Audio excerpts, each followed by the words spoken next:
what's going to hash out today. So that and Amendment 4 and Amendment 5 are the two that are, of course, most high profile.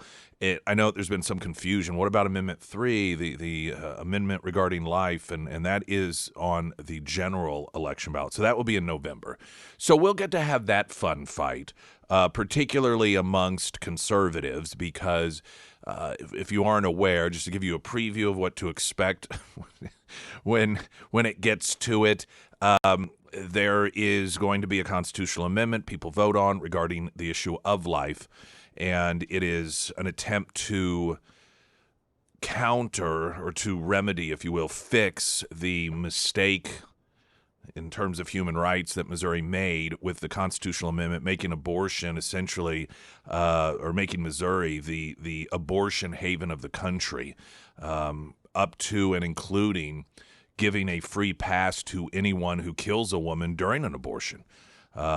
Total absolution, and as long as you are in Missouri and you're performing an abortion on someone, doesn't matter how negligent you are, you can be drunk performing an abortion, 3 times the legal limit, and the woman dies, and because of that amendment, that individual cannot even be charged with any sort of crime. And that's that, of course, we were told was pro-woman and all for, the health and safety of the mother, of course. And so there, of course, in November, that amendment is going to be an attempt to fix that horrific anti-human rights amendment. And the proposed amendment has some exemptions to it.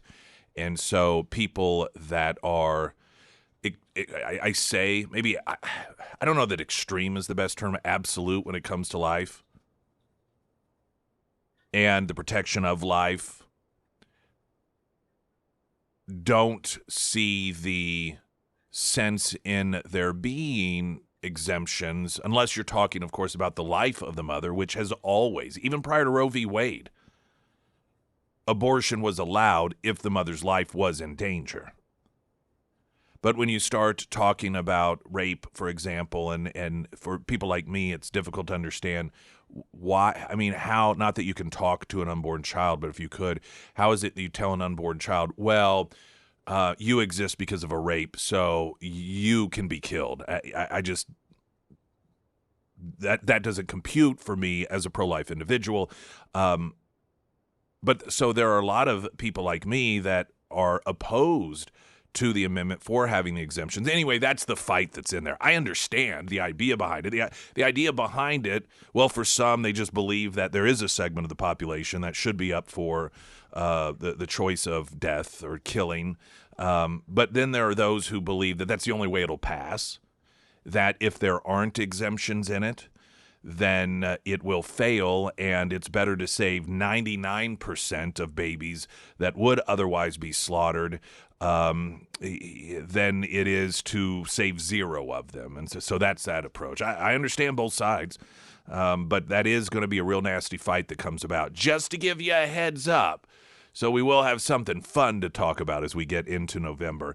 The Mamdani folks are doing some major backtracking. They had a big press conference yesterday talking about these government-run grocery stores, because if you are unaware, history shows government-run grocery stores work out so exceedingly well. And so the failed rapper, who is a spoiled mama's boy, become mayor, Mamdani, has figured that he's going to be able to do what no other socialist leader has ever been able to do, and that is successfully have a government-run grocery store. A question was asked during the press conference about how are you going to prevent people who aren't New Yorkers from coming in? How are you going to prevent people from scamming the system? Oh, and then it was revealed some form of ID would be required. Well, of course, recognize where that's going. Well, there's attempts to backtrack on this. Now they're claiming that you won't have to actually prove your identification with an ID, which this is typical for socialists. Say one thing 1 minute and then just pretend as if you didn't the next. And so that is what has been occurring in the last 24 hours or so with the Mamdani folks. We'll have some of the audio on that, a whole lot more. The Pyramid Roofing Company text line 447 KSGF. Latest news update.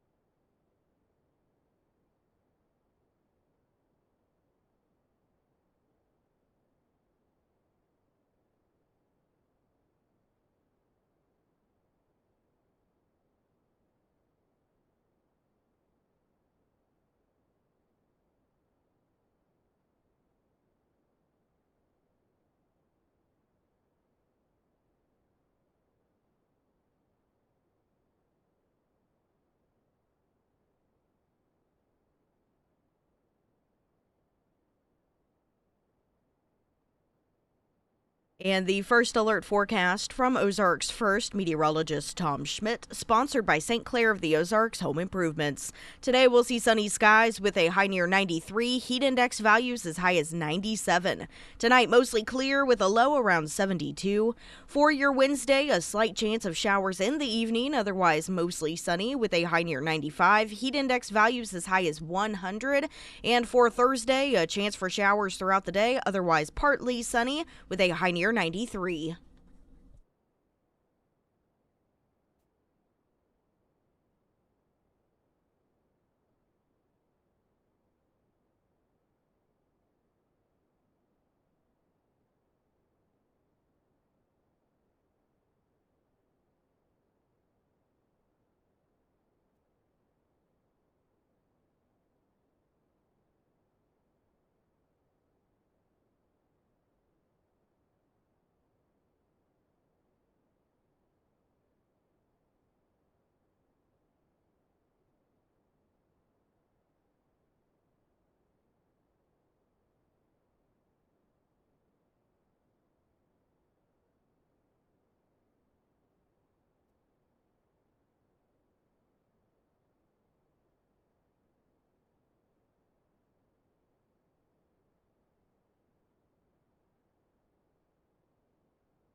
Streaming live, KSGF.com.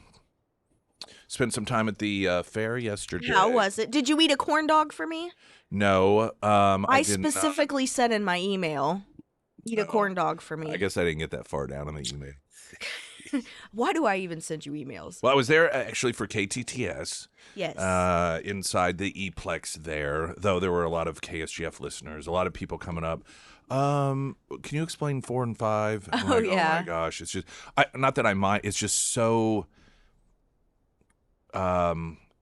complicated, I guess is the best. It's so in Yeah, depth. it's not an easy explanation. It's very and 2-second one. and because I do understand perspectives on both sides and think there are valid. Sometimes there are certain things like this is a yes vote, and the people are saying no. It's just because they're wrong or they want big government or something. And people who are opposed to 4 and 5, I think that they do oftentimes provide valid reasons for it. Now, they're not reasons that I feel override the positives of it. But so, it's not just as easy as, even like people who ask me, well, how are you going to vote? And if I say, oh, well, listen, I'm voting yes on them. I'm like, but let me tell you, here's some reasons why some people aren't. I just feel compelled because they're legitimate reasons that for some people may outweigh the positives. And that's not my decision to make for people. All I can do is provide that information. So fortunately, it wasn't an extremely busy time, so I had the time to actually, for those who asked the questions, spend the time with them and talk with them, because I was there from 12. Well, I actually got there about 11:30, 11:45, and there until 2:30, and is when I think that it opens at 11, and so the foot traffic was low. But I did have a pineapple whip twist, half a cheeseburger, some chips, and half a fried pie. In that time. Yes. Good for you. Well, it's all, I say halves because it was Beth, one of our AEs, and she always, when anytime I'm with her and she buys food, she's like, will you eat half of it? And I'm like, no, I'm fine. Come on, you can eat half. I'm like, okay, fine. So that's how I ended up with half, although a full pineapple whip, because she had last week told me that she was going to buy me one. So anyhow, and it was delicious. It was a grape and pineapple twist. I had never had the twist. That sounds really good. I'd always stayed away from the twist because in my mind, I want to fully focus and enjoy on one flavor. And if you have a twist, then you lose that. And I thought, no, I'm throwing caution to the wind. You're living it up. I lived it up. Wow. Yeah, Look at you. And it really paid off. Well, I'm glad that you had a good time out there. Yes, and it wasn't miserably hot. Also. Weren't you inside? Yes. Oh, that makes it better. That certainly did help. All right, let's see. I do not have the audio open, so I'm going to open it right now. I wanted to play audio yesterday. There was a press conference, and it was regarding Mamdani's government-run grocery stores and 5 bureaus that is going to sell things roughly 30% below typical retail price. And this is, of course, because of the taxpayers being forced to subsidize this. None of these are opening. This audio is not opening for me. Oh, here we go. All right. And there was a question asked about how are you going to prevent fraud? How are you going to prevent people from coming in and making these purchases at a lower rate due to redistribution of wealth and then maybe going out and selling it?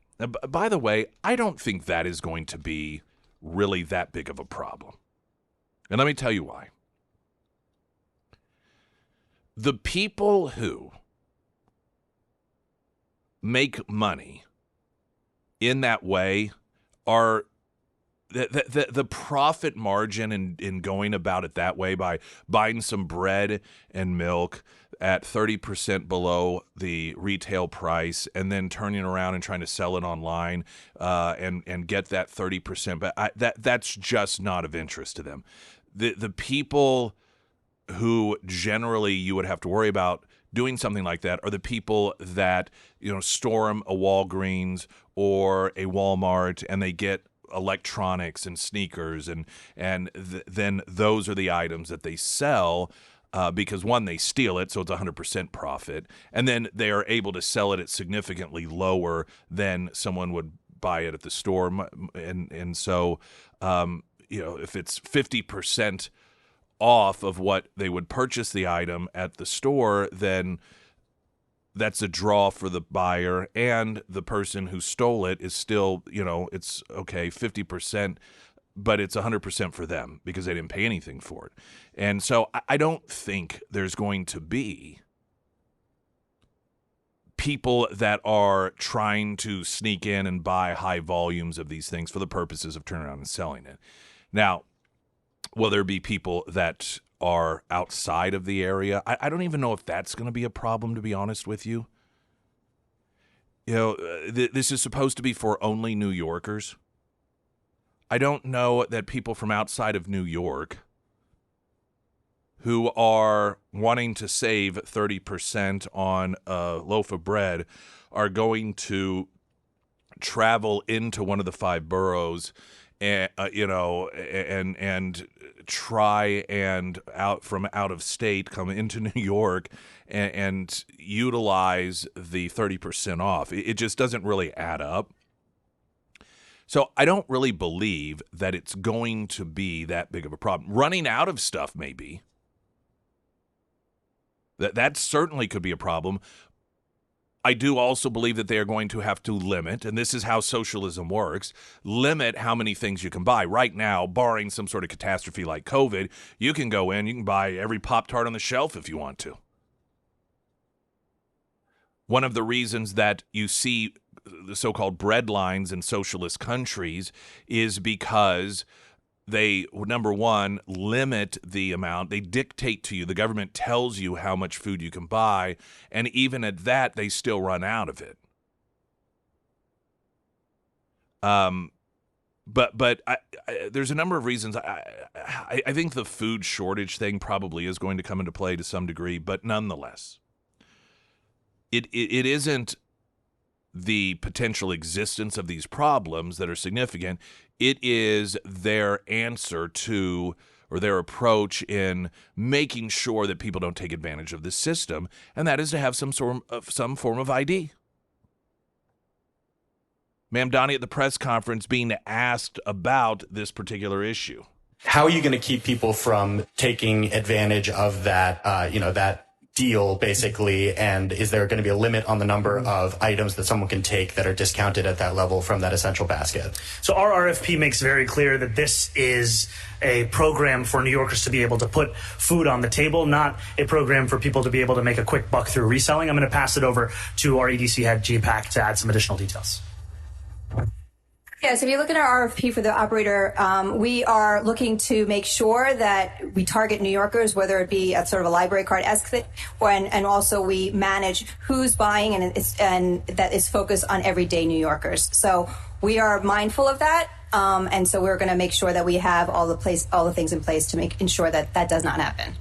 Now, as usual with the left, they redefine terms, hoping you won't notice.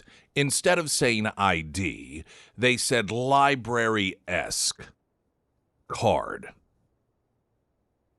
When there was that shooting, I don't know if you saw this, but there was a shooting that took place in, was it Portland or Seattle last week? It was it was Seattle.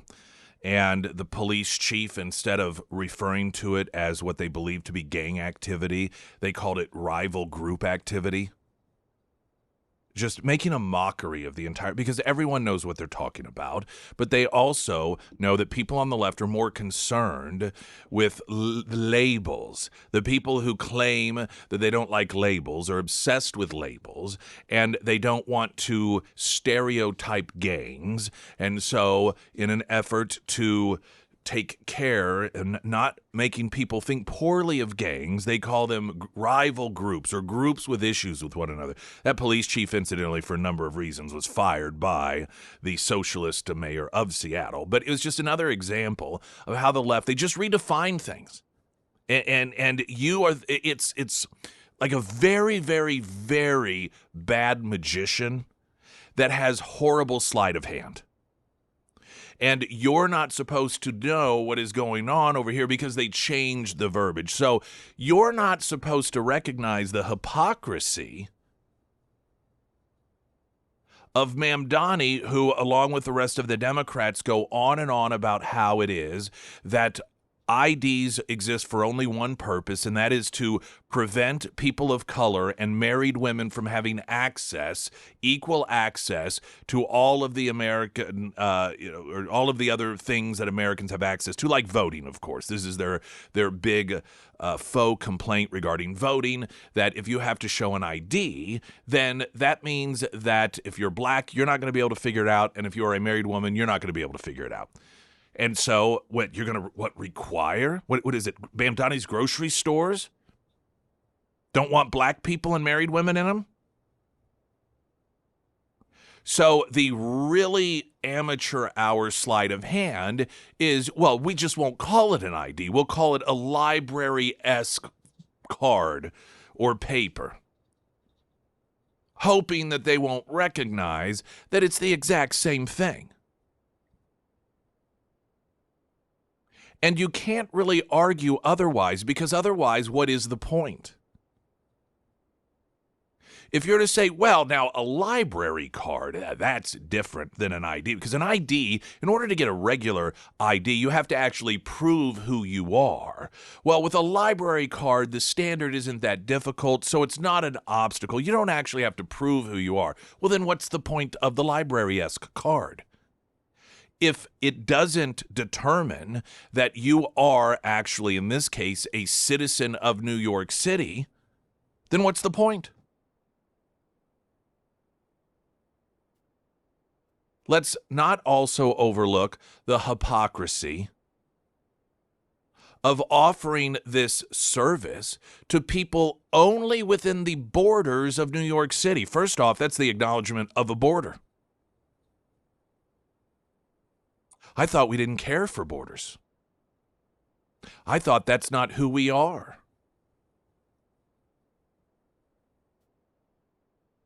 This is the same city that puts people who have come into our borders illegally above the average citizen. Free hotel stays. In fact, I saw Mamdani just approved, I don't know, however many billions of dollars of emergency funds to hotels so that illegals could continue to be housed there. All because we don't believe in borders. And we certainly don't believe in requiring people to carry papers. I mean, that's just like Hitler's Germany, having to walk around and show your papers. Yet when it comes to a Mamdani grocery store, you have to show a library-esque piece of paper. It didn't take long for these questions to arise, even Trump being asked about it during a press conference in the Oval Office. We'll have that audio coming up. And now Mamdani's people are saying, oh, no, we're not going to require ID. Forget what we said. None of that actually happened. More amateur hour from the Mamdani socialist.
I want a great homeloan.com. You got home loan needs. You got the Carrickers in their team. Great guys, stand-up team.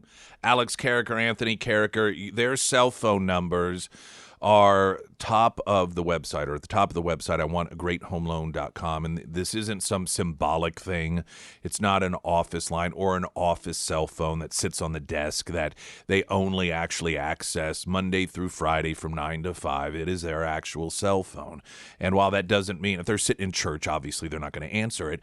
But if you happen to, on a Saturday, come across a home that is going to be having an open house on Sunday, and you are thinking, oh no, we've been thinking about buying a home, but we haven't been pre-qualified, you can reach out to them. And again, doing a family thing, leave a message. And your point being is you're not going to have to wait until Monday at 9 o'clock during regular business hours as they start calling people back who have called over the weekend. That's the sort of access you have with the local folks at iwantagreathomeloan.com, because you do. That's refinancing and reverse mortgages as well. Some of your text messages coming up regarding and by the way, somebody said, I thought these grocery stores were free out in Mamdani land. So there was a free grocery store situation that is separate from this. And of course, it was a chaotic nightmare. I'll explain that and get to some of your messages coming up. I'm Nick Reed.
Springfield's Talk 1041, the first alert forecast from Ozarks First meteorologist Tom Schmidt, sponsored by J&S Automotive.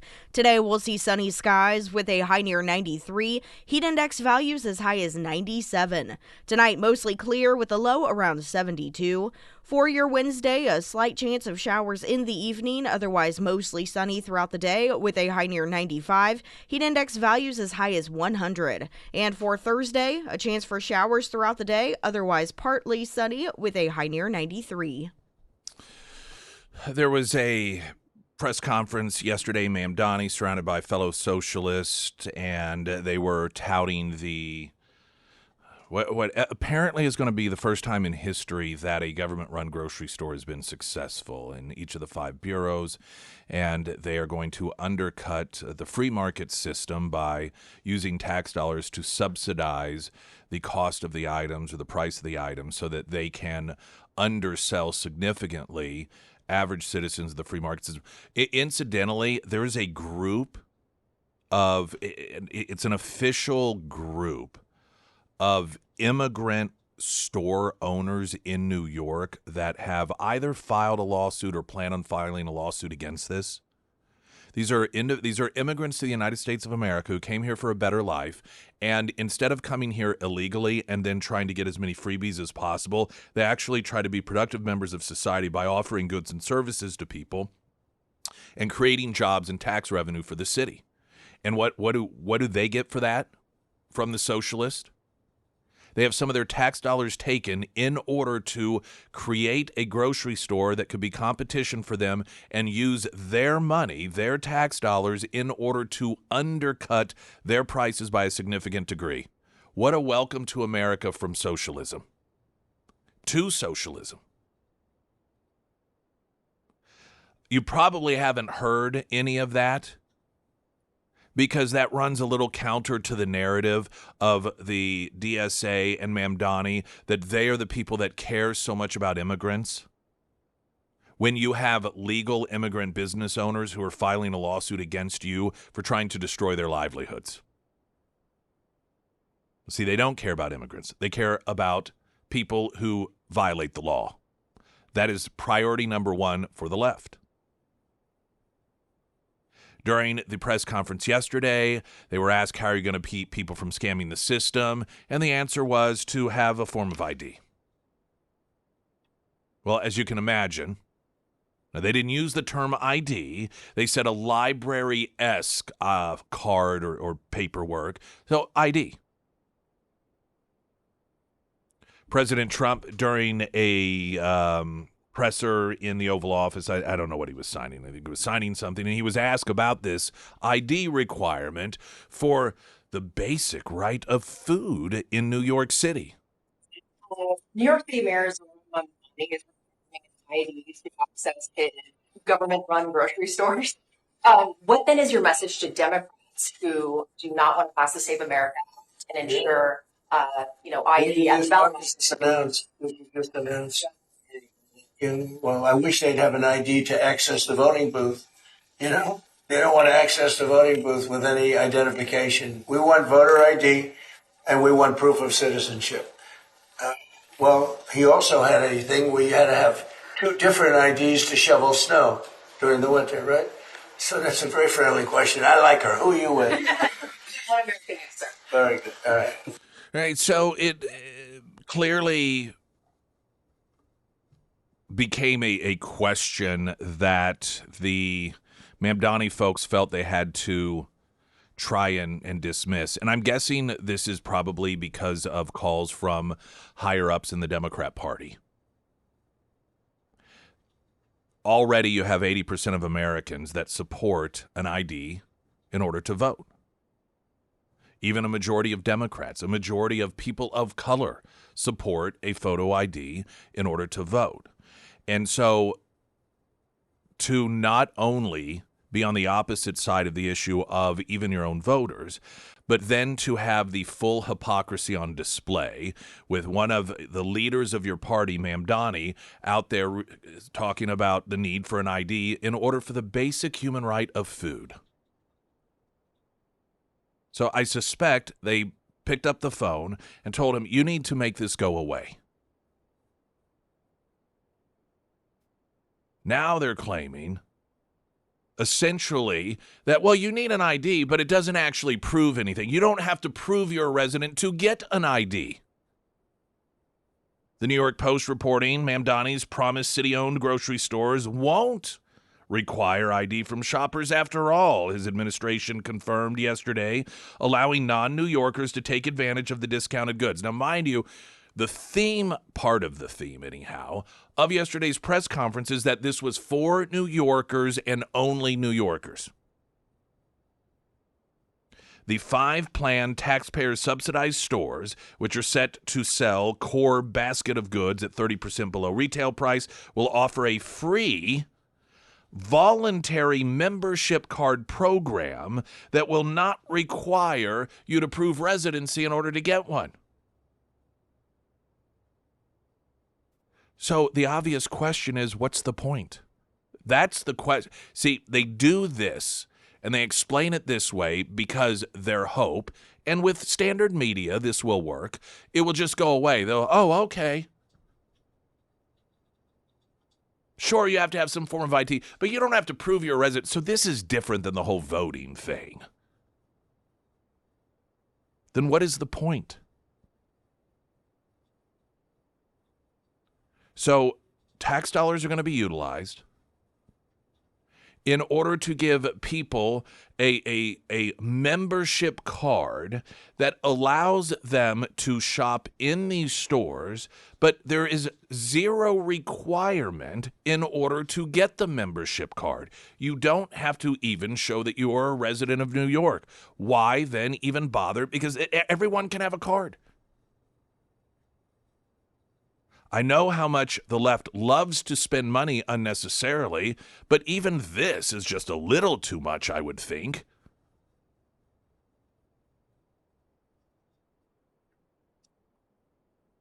Some of your text messages in the Pyramid Roofing Company text line. Let's make our way over there. All of the government grocery stores in Chicago have closed. Kansas City had, I know, one at least as well, and it closed. Now, I want to also explain something because there's a difference in the situation of a government-run grocery store in Cuba, for example, or the former Soviet Union, than there is under the socialist regime of Mamdani in New York. And that is because when you have a socialist implement his or her idea in the United States, like a government-subsidized grocery store, when you run out of money or you run out of product or you hit whatever obstacle it is that results in a failure, one of two things can occur. You can either subsidize it in order to keep it afloat, as even though it's a failure. But in order to subsidize it, you are relying on the very system that you condemn, and that is the free market system. You're relying on tax dollars that come from people who are part of the free market system. And so, as is always the case with socialism, it only survives, albeit sometimes on life support, because of outside dollars. This is why when you have a country like Cuba or the former Soviet Union have government-run grocery stores, you have these long bread lines because that entire system is a socialist system as opposed to the luxury that socialists in the United States have, and that is being surrounded by and relying on the free market system, which they condemn. The irony is these people claim that socialism or communism is the true path to success, capitalism, free market system is a failure, yet they rely on the free market system in order to exist, to be artificially propped up. The other approach that can be taken in the United States whenever there is the inevitable failure of a government-run grocery store, like we saw recently in Kansas City, was you just shut it down.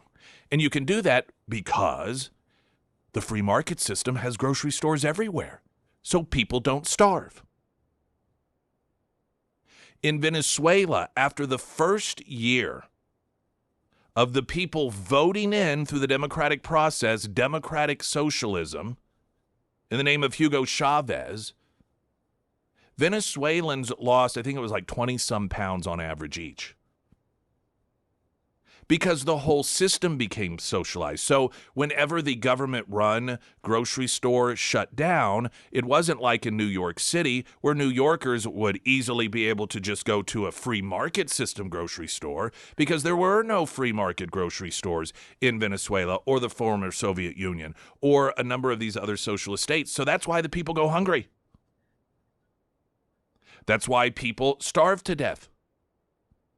That's why they lose weight significantly. It's why, as they did in Venezuela for a period of time, encouraged people to eat domestic pets.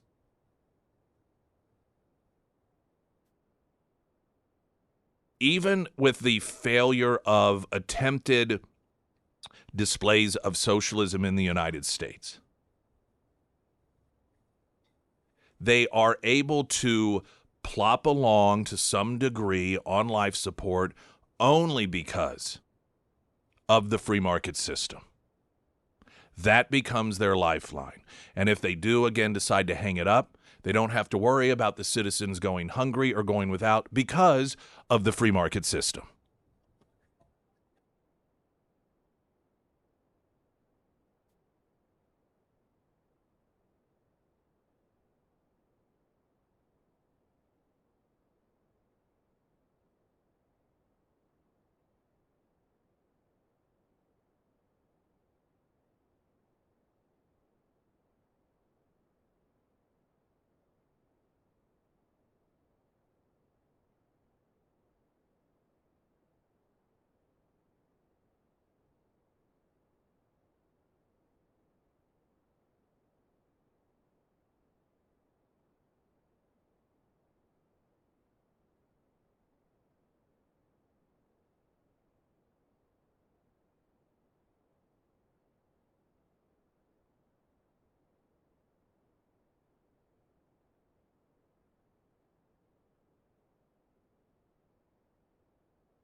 Pyramid Roofing Company text line. I thought these grocery stores were supposed to be free.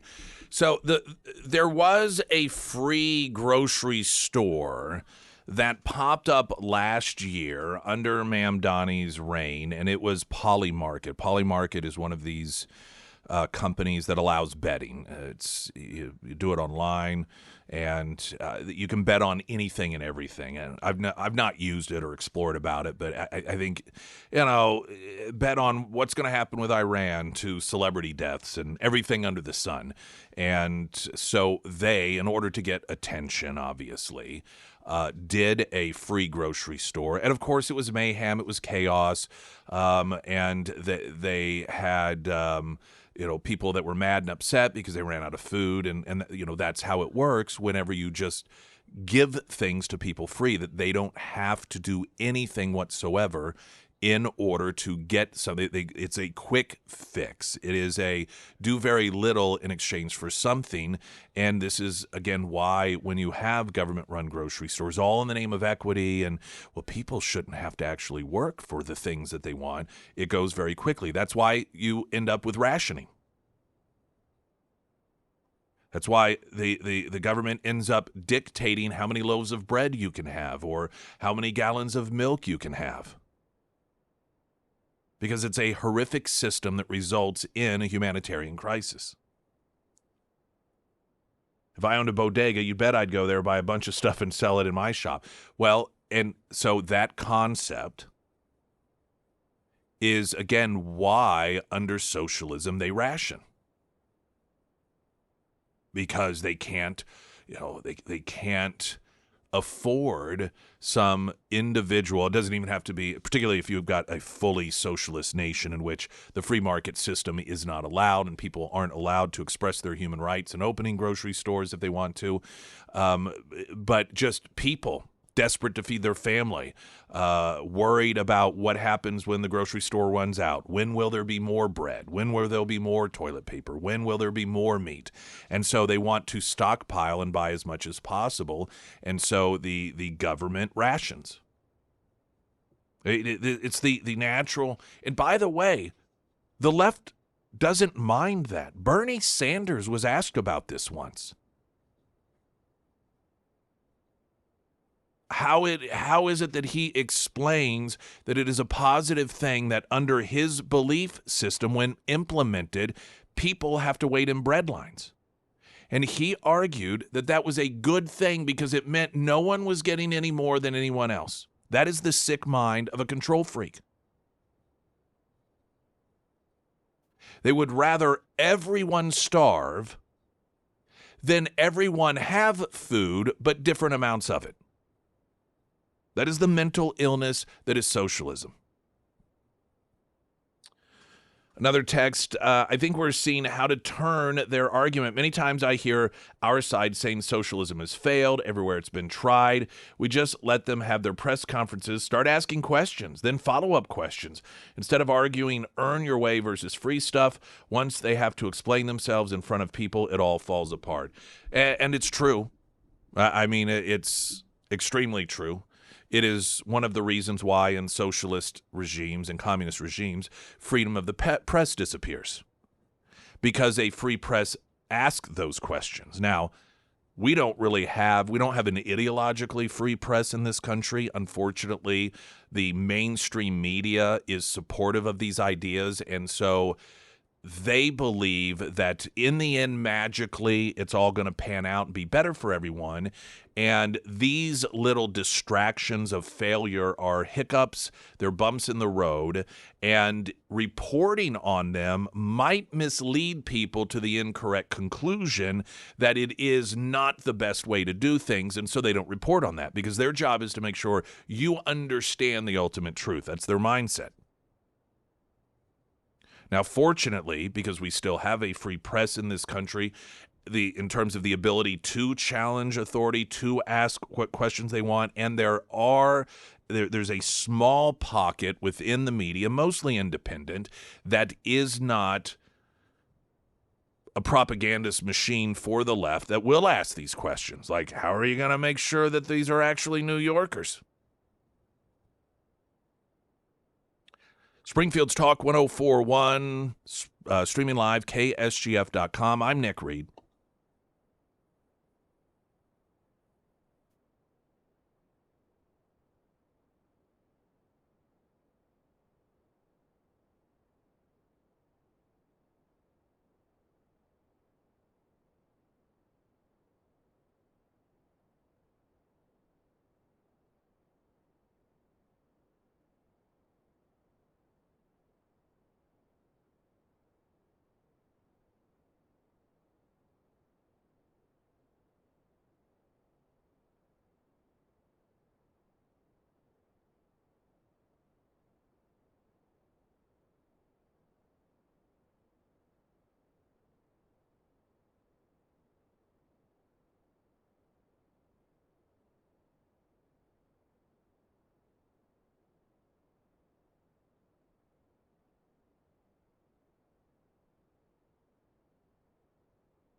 A couple of weeks ago, Mamdani made headlines, perhaps it was last week even, in which he doxed rich people in New York City. This is an environment in which people on the left feel it is not only justified, but it is a reason to celebrate when a rich person, a CEO in particular, is murdered in broad daylight, that being, of course, the Luigi whatever his name is, case that is underway.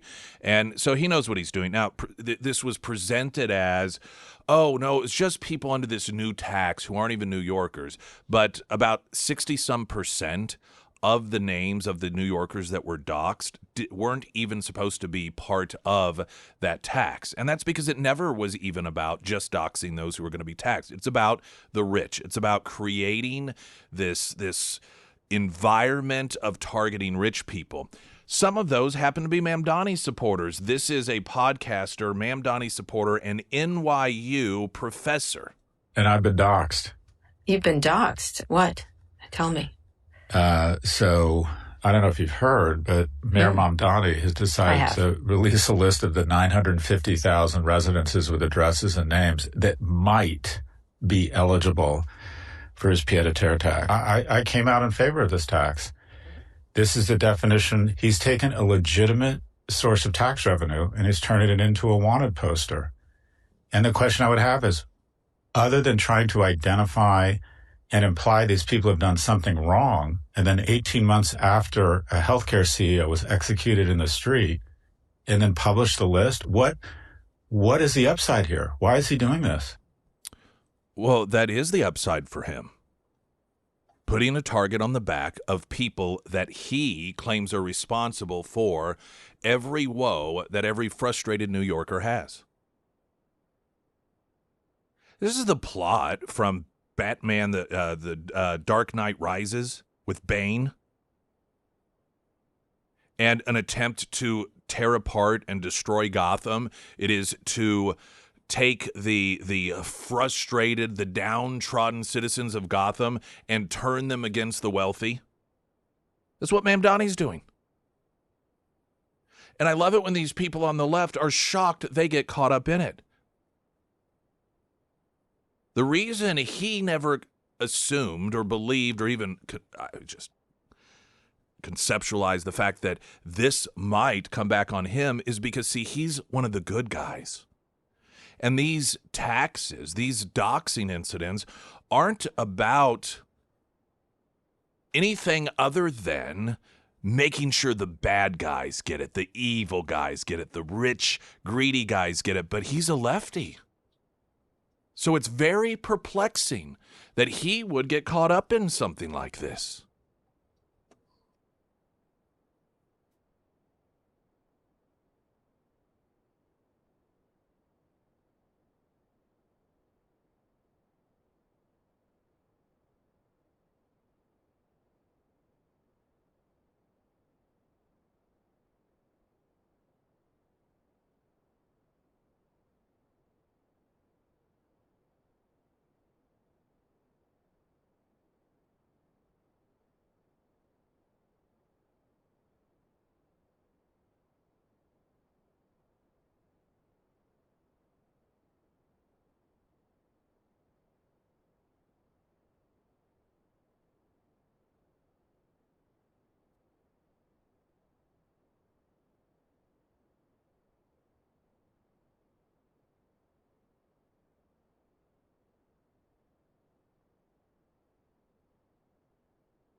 Welcome to hour number 2.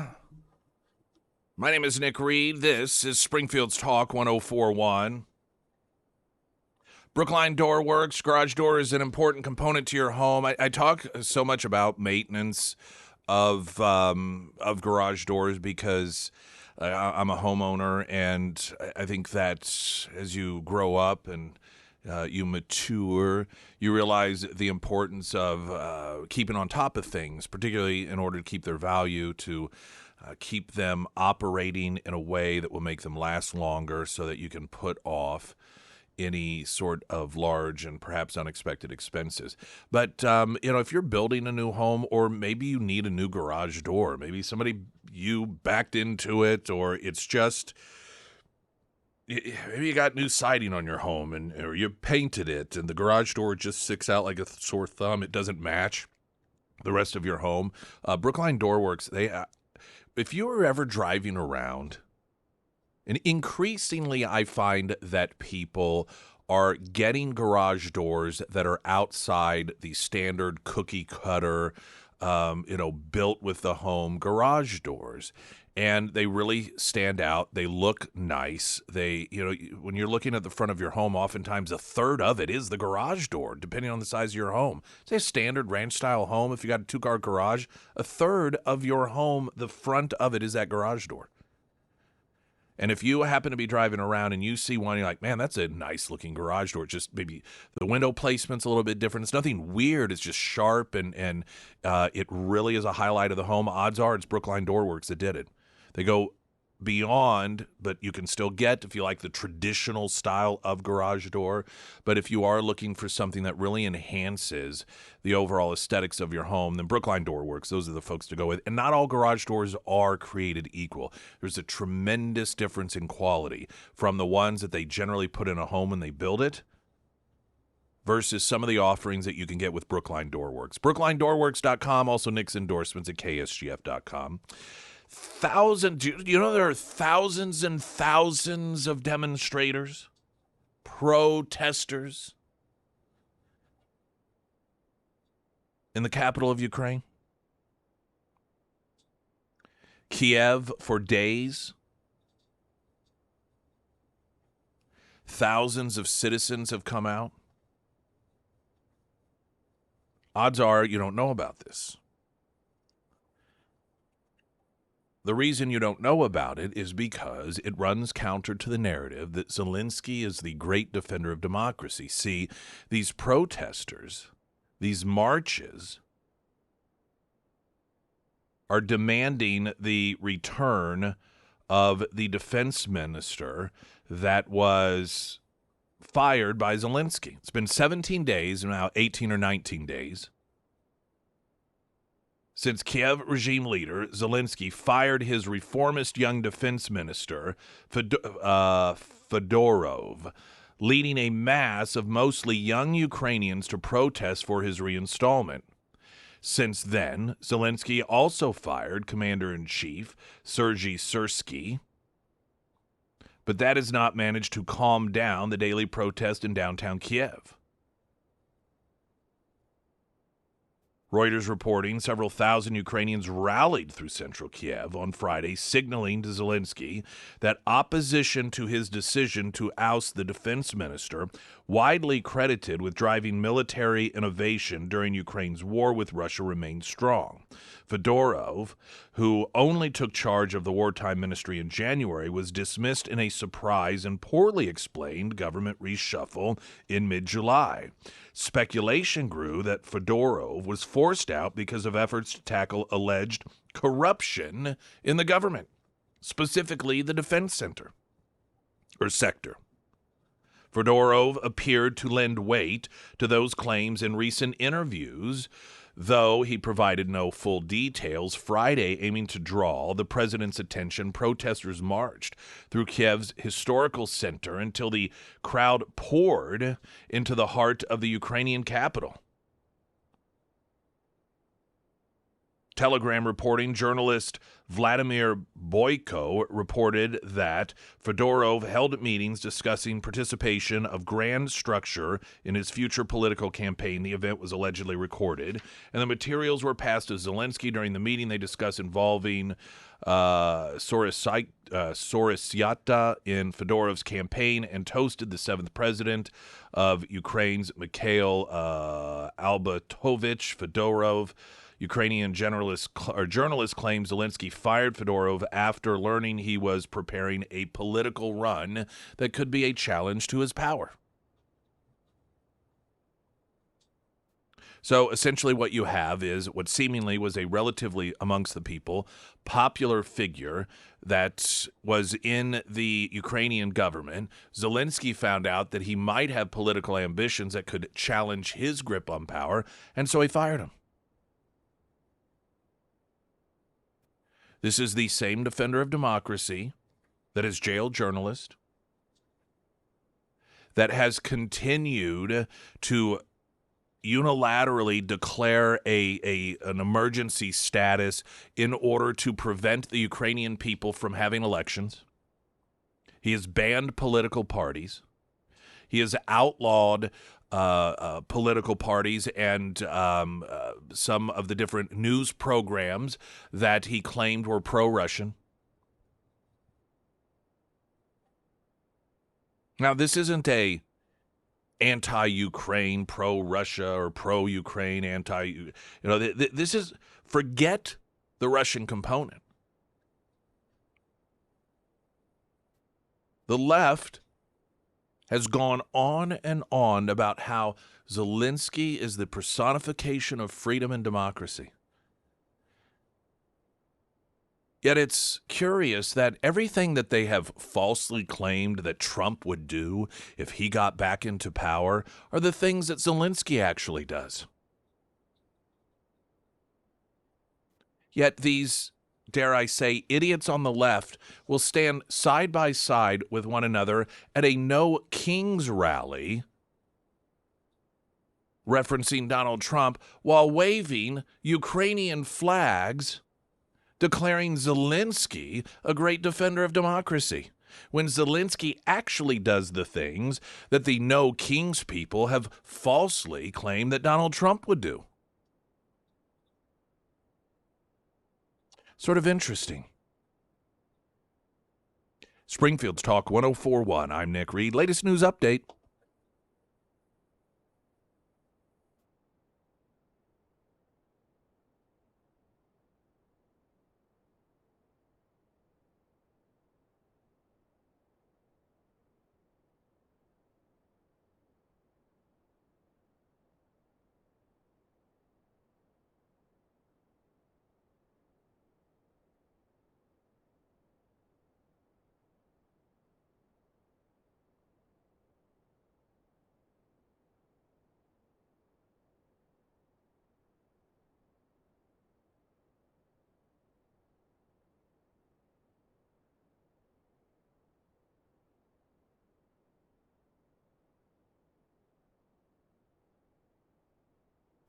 And the first alert forecast from Ozarks First, meteorologist Tom Schmidt, sponsored by St. Clair of the Ozarks Home Improvements.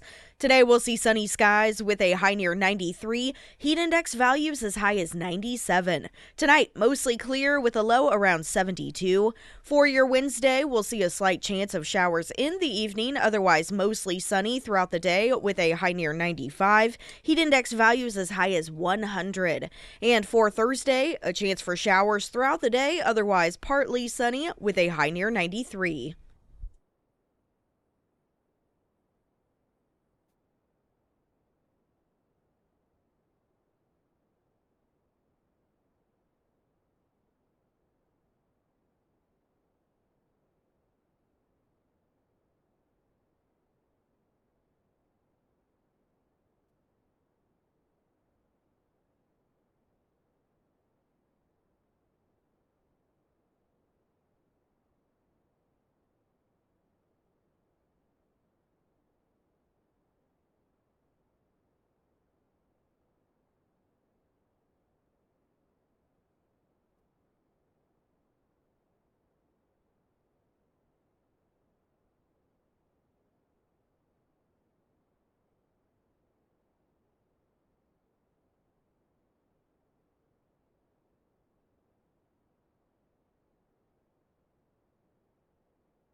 You can walk around with booze at the fair now. Did you know that? I saw like a little Facebook ad that popped up for that.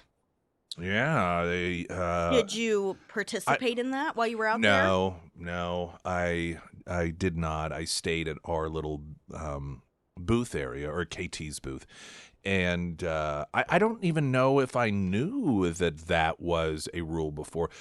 There's only once, maybe twice I've been at the fair and I had a beer, but it was so hot when I didn't want to walk around. So I don't even know if I knew you couldn't. Yeah. I don't know. But now, yeah, fair leaders said that the change is about convenience. And so if you purchase an alcoholic drink, you don't have to stay, I guess, within that area that you purchased it. I guess margaritas are a new addition.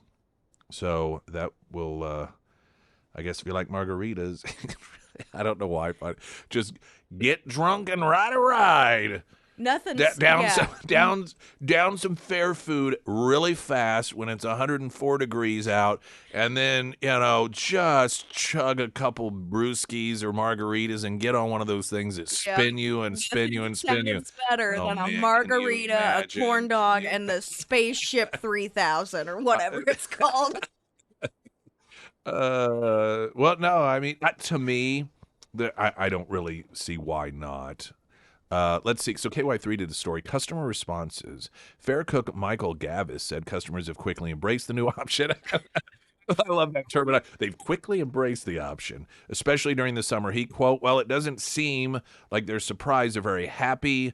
They can walk around. They're loving, especially in the heat, frozen drinks and everything, which I can definitely see that. Yeah. Have you ever had a wine slushie? Do you know that's a thing? No. Oh, yeah. That sounds good. Yeah. You're doing all of this while I'm pregnant. Well, it never really hurt anyone. I've never seen it. I know Wire Road, they have wine slushies there. And I'm sure other places do. It's just top of mind. Fair attendee Cassandra Ortega said the change adds convenience for the family. Oh, wow. Yeah, that's actually a lot more convenient. It makes it easier to enjoy our time while we're enjoying our time with our family. So anyway, fair leaders said every customer must show ID. And so obviously black people and married women aren't allowed to drink.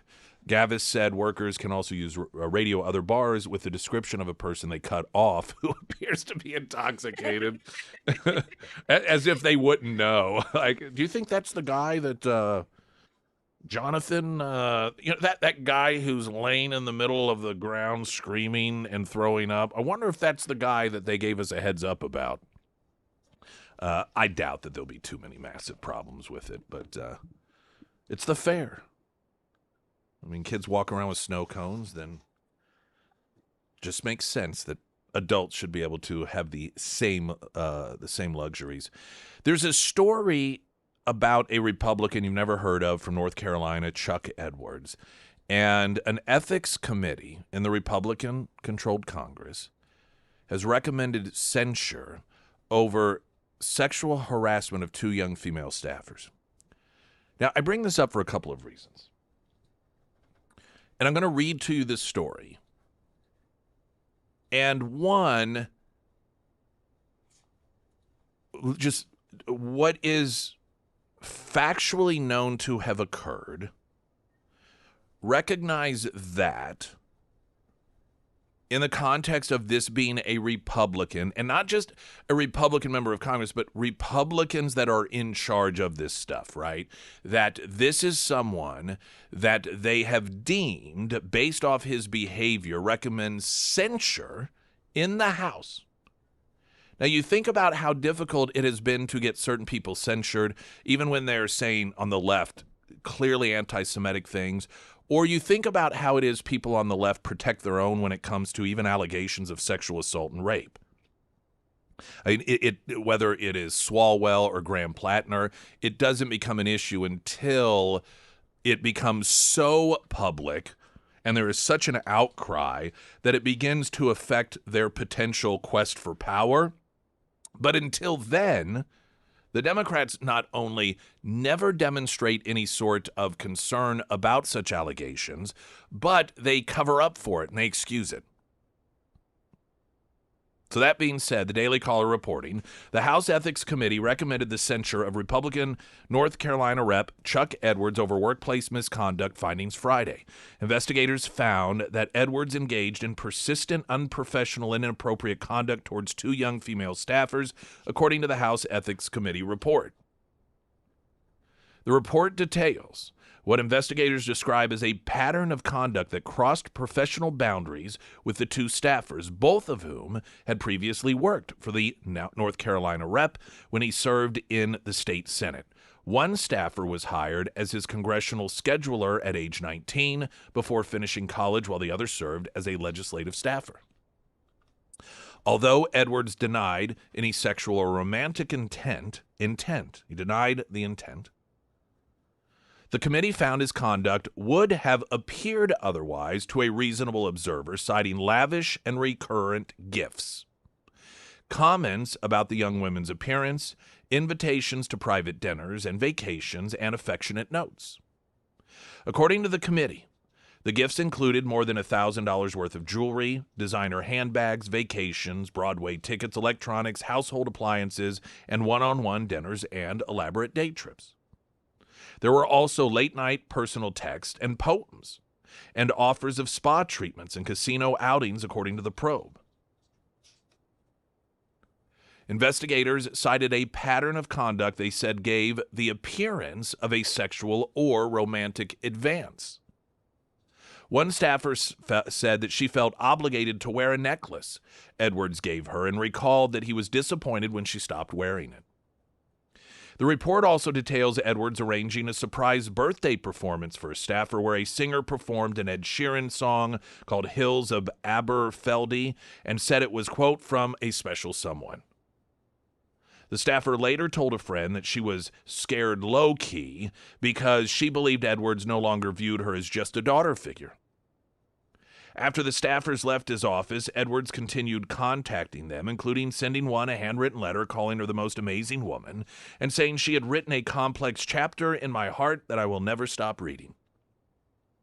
Edwards denied that the letter was romantic, saying it reflected their relationship on many different levels.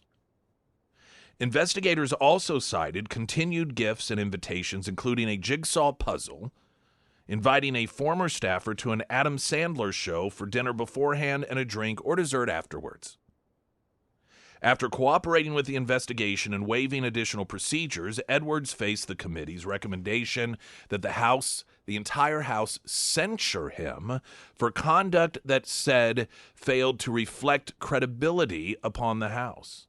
The Ethics Committee announced the investigation into Edwards in May after receiving complaints following its April 2026 public call for any information about potential sexual misconduct in Congress, with allegations that he engaged in harassment and fostered a hostile work environment. Investigators reviewed 16 witnesses, reviewed nearly 1,500 pages of evidence, obtained testimony from Edwards before voting July 22nd to adopt the report and recommend his censure.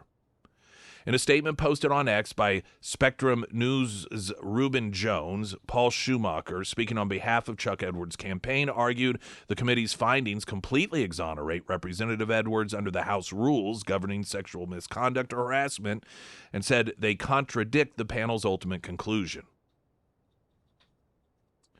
New statement from Paul Schumacher on behalf of Chuck Edwards' campaign below, and that's what I just shared with you. It notes that the committee determined that he, quote, neither engaged in any sexual activity with nor explicitly even propositioned any individual staff members, that the allegations do not implicate quid pro quo sexual harassment, and he did not violate federal sexual harassment laws. Schumacher did claim the committee staff effectively created their own rules through an interpretation inconsistent with the written rule of law or House rules. It closes by saying Edwards looks forward to clearing his name and will push for full transparency so that every member of Congress and the public can see the attempt to harm the congressman who has brought no harm to others.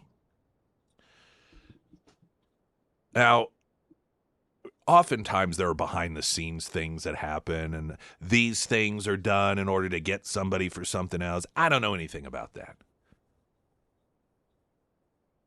But just on the face of it, this is almost hysterical. The difference in standards that Democrats hold their own to versus Republicans.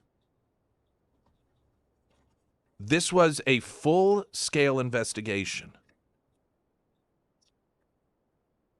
that involved 1,500 pages of evidence, 16 witnesses,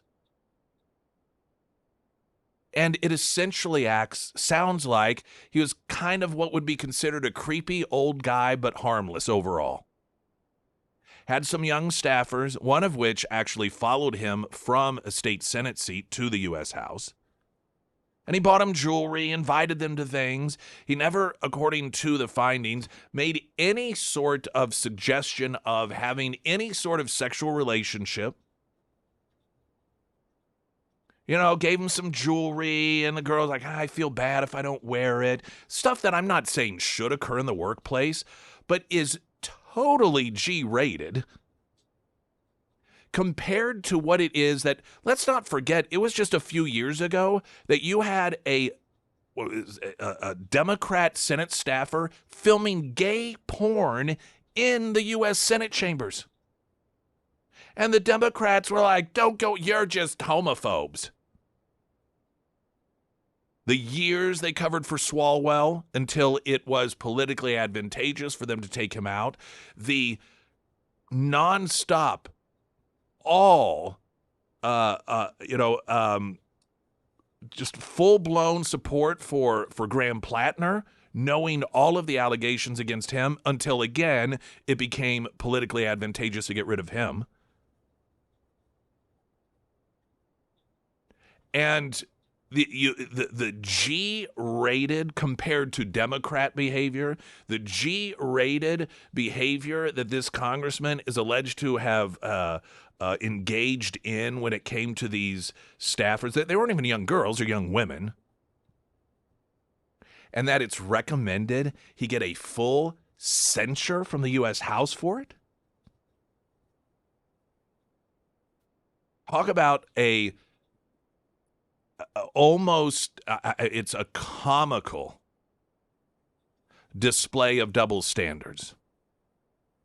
And that isn't to say that he should get a free pass for his G to PG rated behavior compared to the XXX behavior we consistently see from Democrats.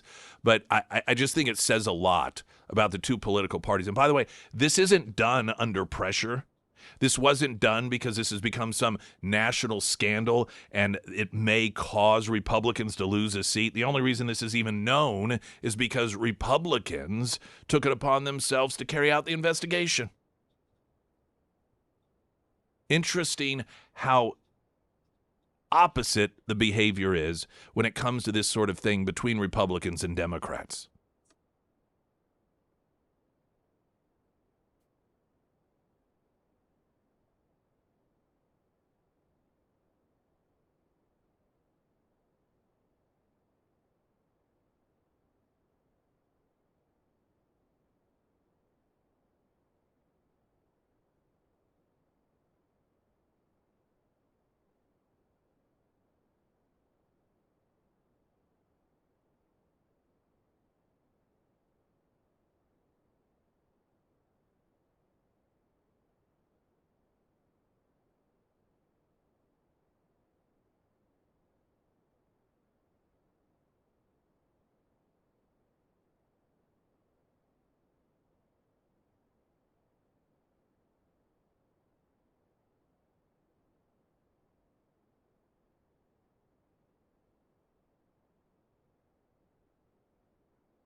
Sarah Myers, everyone. Thank you, Foreman. You're Mechanical welcome. Heating and Air. We're going to make our way back into the 90s over the next couple of days. And that means that your AC has probably been running constantly. Now, whenever it runs nonstop, that is typically when breakdowns occur. Now, if you've noticed uneven cooling, maybe pops and bangs whenever your unit turns on, maybe it's just not keeping up. It may be time to reach out to Foreman Mechanical. And they do a little bit of everything from your general maintenance, which is very important. Maintenance does go a long way. They can also handle your repairs and new unit installs as well. And they offer residential and commercial services. So if you are experiencing AC issues, give Russell a call. Schedule your appointment today. You can find all of the contact information for Foreman Mechanical under the Sarah's Endorsements tab at ksgf.com.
Springfield's Talk 1041, the First Alert forecast from Ozarks First, meteorologist Tom Schmidt, sponsored by J&S Automotive. Today we'll see sunny skies with a high near 93 and heat index values as high as 97.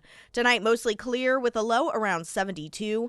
For your Wednesday, a slight chance of showers in the evening, otherwise mostly sunny throughout the day with a high near 95, heat index values as high as 100. And for Thursday, a chance for showers throughout the day, otherwise partly sunny with a high near 93. Cracker Barrel has stepped in it again. Why do they do this to themselves? I have no idea, and it's such unforced errors for a number of reasons. It was announced that the CEO that guided Cracker Barrel through that entire debacle last year, the year before, that I guess she had stepped down. Restaurants, right? You change menu items every so often. Apparently, without saying anything at all, are you familiar with Cracker Barrel? Yes. The Sunrise Sampler's gone. Oh. And that funny thing is, that's what I always got. I haven't been to Cracker Barrel in a while, but I always got the Sunrise Sampler because you got kind of some of everything. Mm-hmm. And someone had noted that now if you want that same thing, you have to a la carte it. And it's like $25, $26 or something like that. But it's like, it's not that big of a deal, right?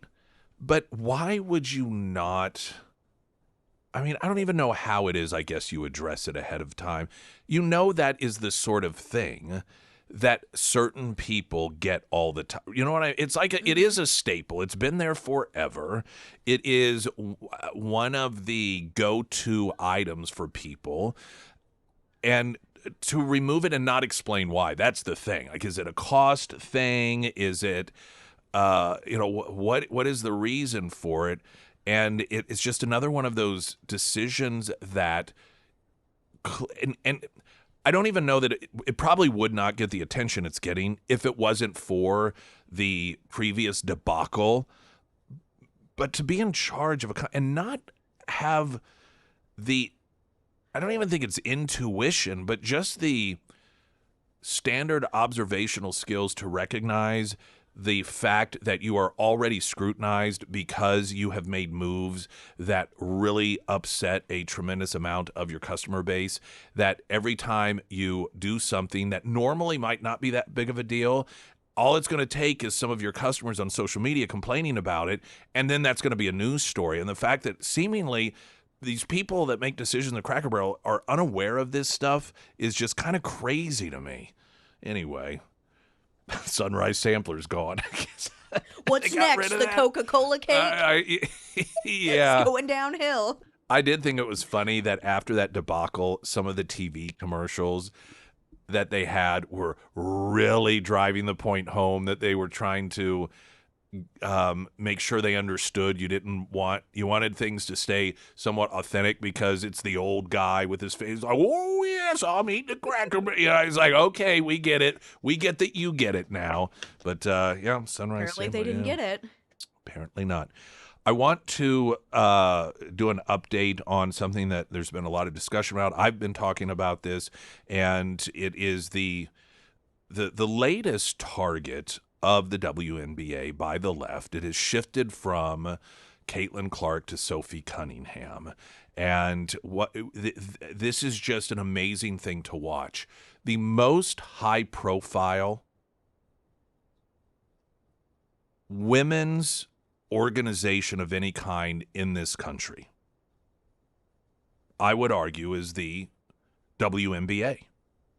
In terms of like the average person recognizing its existence, the number of people that, while it's nowhere near, I understand it pales in comparison to the NBA, and and it doesn't make the same revenue. I'm just talking about when it comes to an organization that is all women, at least in terms of the players, and the number of people in America that either follow it or know about it. I think it's fair to say there is no other organization that is as high profile, that is all about women as the WNBA. Yet, apparently, like the majority of the outspoken individuals, that are representative or representatives of that organization are like, well, yeah, women are awesome, but if a man wants to call the shots and play with us, he gets to decide. Women take a back seat.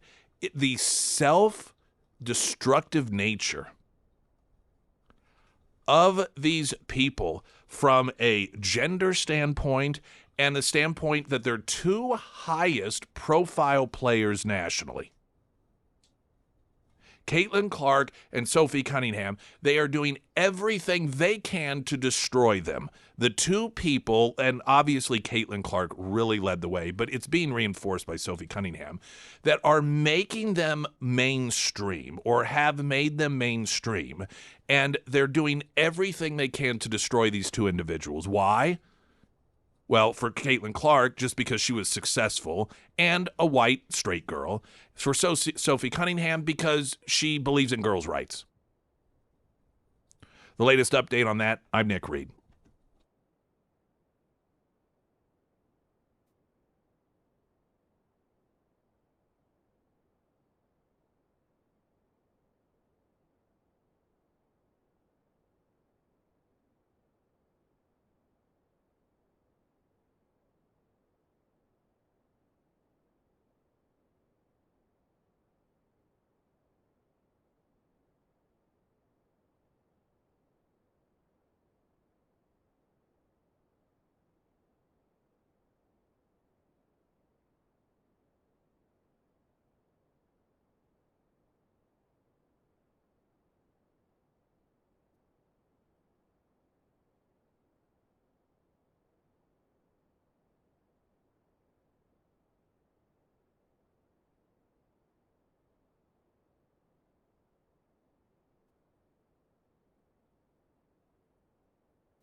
Tensions flared in Minneapolis as trans activists, and again, I would note this isn't about trans, it's about men, because every time there is a conflict, it is regarding a man pretending to be a woman.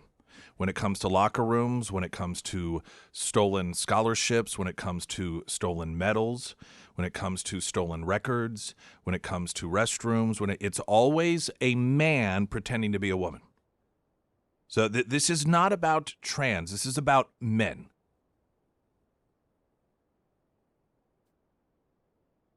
This has all been, turned into a thing Because Sophie Cunningham, who's never weighed in on this, but she was asked in a profile by ESPN her thoughts on the issue, and she said, I believe in protecting girls. Girls should be able to play sports against girls without boys coming in and saying, I want to play against you or with you. I'm a girl, and so you have to let me. Simple as that. So I don't hate trans. Trans fine. Love trans. Love everyone. But girls should be able to play against girls.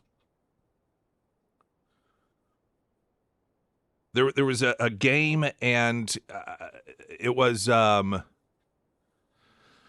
guess it was against Minneapolis, and there was just a clear, flagrant elbow that Cunningham took to the face from a player from Minnesota Lynx, and there was, the whistle was blown, and everyone thought this was such a clear foul. The foul was called against Cunningham. And it was such a brazen and obvious elbow to the face against Cunningham, and then that the foul was called against her. Even people, many objective people who are sympathetic to the guy cause of wanting to play against girls recognize that this was just a really, really, really bad call. Some of the female coaches have been weighing in, and they're siding with the men. This is audio of Sophie Cunningham's own coach regarding the issue of boys who want to play against girls in girls' sports. What's your stance? What is your stance on men or athletes who test as biological male participating in women's sports? What's your personal stance? Yeah, I mean, I don't know that I would say that I'm educated enough from a scientific standpoint. I don't ever believe that exclusion is an answer. I just don't. I do think, when we think about various levels of sport, various governing bodies of sport and things that go into that, like I said, I'm not educated enough at the different levels.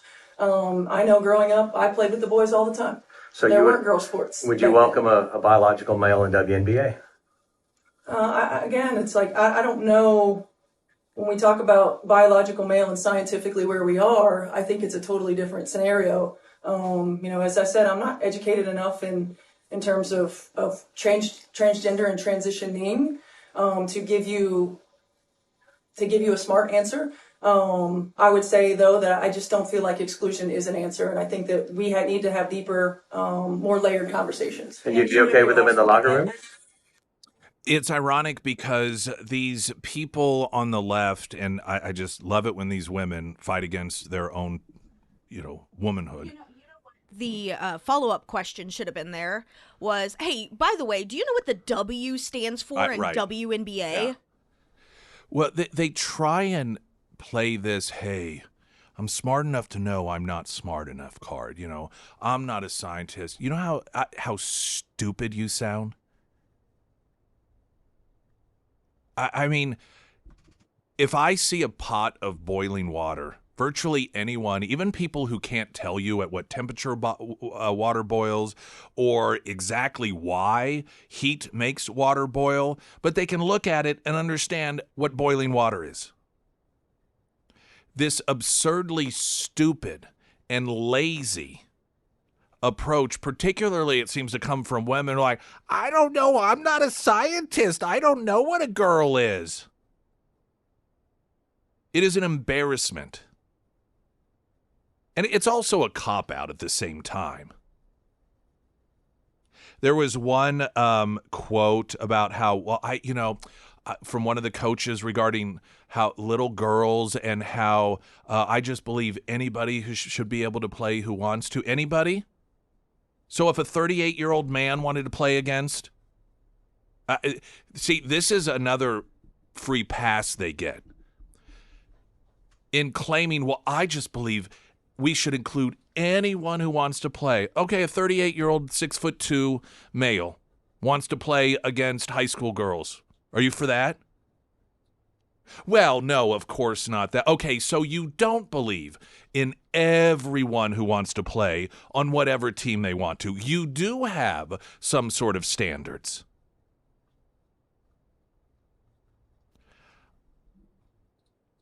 I don't know how some people are going to feel about this, but we have determined that the most insufferable people to deal with are liberal women. And I think it's interesting that an institution, an organization that is probably 80 to 90% run by and filled with liberal women is self-destructing in this way. When you have that many of the most insufferable people on the planet all in one organization, I suppose this is what one should expect.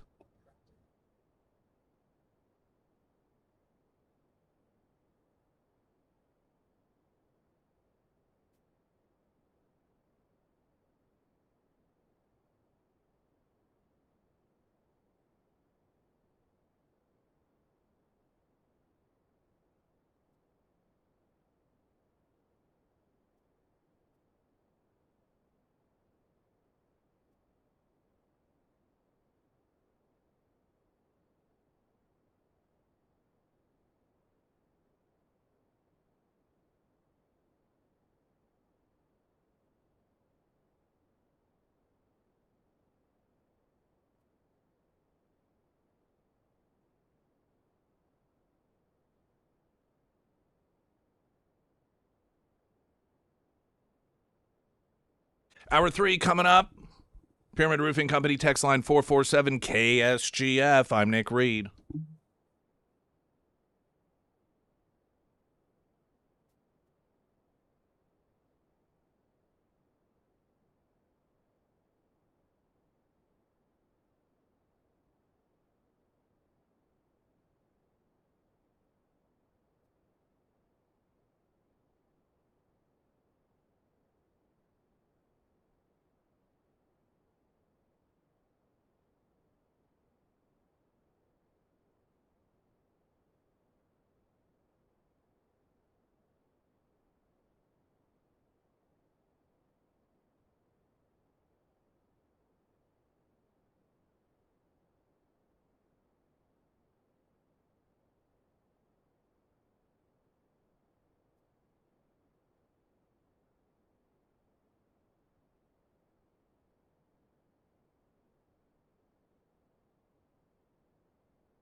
Hello, welcome. Hour number 3. My name is Nick Reed.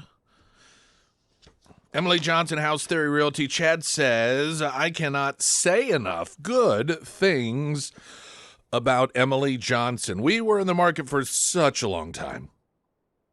Emily was patient. She was helpful, went far beyond what any other realtor that we've ever worked with has gone to make sure that we got into a great home. She helped find the right contractors, got our place updated, made the paperwork a breeze.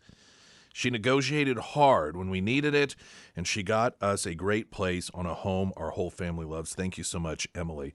And, when it comes to, of course, that's the end of somebody looking to find their new home. Selling homes important, and she had shared the story about the importance of having somebody who really truly has your best interest in mind and does it wisely. And oftentimes, realtors will, even if they know that, like you say, well, I think we can get this much. And they're like, I don't think so, but whatever. They're the customer. The customer's always right. They're the client. And so we'll put it on the market. And then when it doesn't sell, then after a month or so, I'll tell them we should probably lower the price. And she relayed a story of some folks who tried to sell their home, and it was overpriced. And it was on the market for over 200 days. And they ended up working with Emily Johnson, and Emily Johnson said, listen, realistically, this is what you can expect to get. And lickety-split, the house went under contract.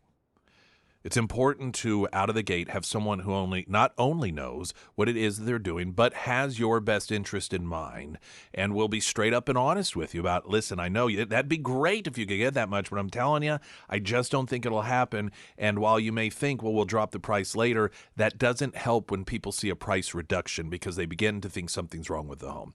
Emily Johnson, House Theory Realty. Oh, I wanted to share with you. I didn't share this with you, but King of Iceland. Oh, yes. Billy Long. I got a text from him, or ambassador, if you want to be technical. I prefer King of Iceland. And he's listening. Oh, hello. He is listening loud and clear over the internet. And he said the neighbor girl across the street in Reykjavik has a Chiefs jersey on. So small world. So feeling at home, that would be sort of surreal and amazing. You move to Iceland and then you look out the window and across the street there's a gal and she's got a Chiefs jersey on. I don't know. He did not know what player. Perhaps if it was probably a Mahomes jersey. But so yeah, finally got moved up there. That's pretty cool. He's I think it's. When he texted, it was 12:15 in the afternoon. When he texted earlier, he texted a couple of different times. So I'm guessing it's about 1:11 there in the afternoon. I wanted to make just a couple of other comments about this WNBA thing. And, people really shake their head and try to figure out why it is that they have been given such a gift after years and years and years of complaining about the lack of relevancy, and now because of led by Caitlin Clark, there is relevancy. And all of these other players, so many of these players that will even trash on Caitlin Clark or try to dismiss her relevance, now have sponsorship deals that they never would have had because they are relevant and they weren't in the marketplace beforehand. And now you've got Sophie Cunningham that is also got a huge following and has enhanced the relevancy for a marketplace that once did not exist for the WNBA. And they're all hell-bent on just destroying it. And some of it's jealousy. Some of it's cattiness. And I can't help, and I mentioned this before the top of the last hour,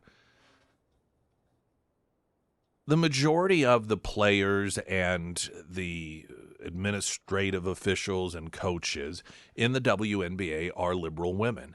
And what is it that we have learned about liberal women, particularly liberal white women, but liberal women overall? They're the most insufferable human beings.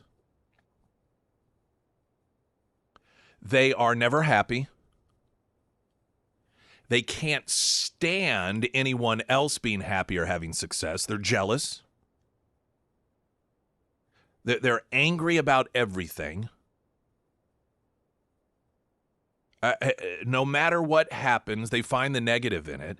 Is it any wonder that an organization that is made up of 90% probably of liberal women is self-imploding on itself because of the constant bickering and fighting and jealousy?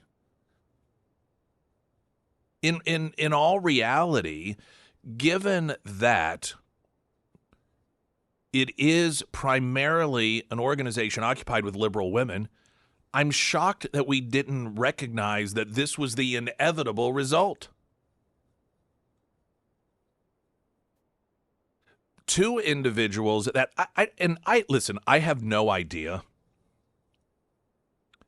the political belief or affiliation of Caitlin Clark or Sophie Cunningham.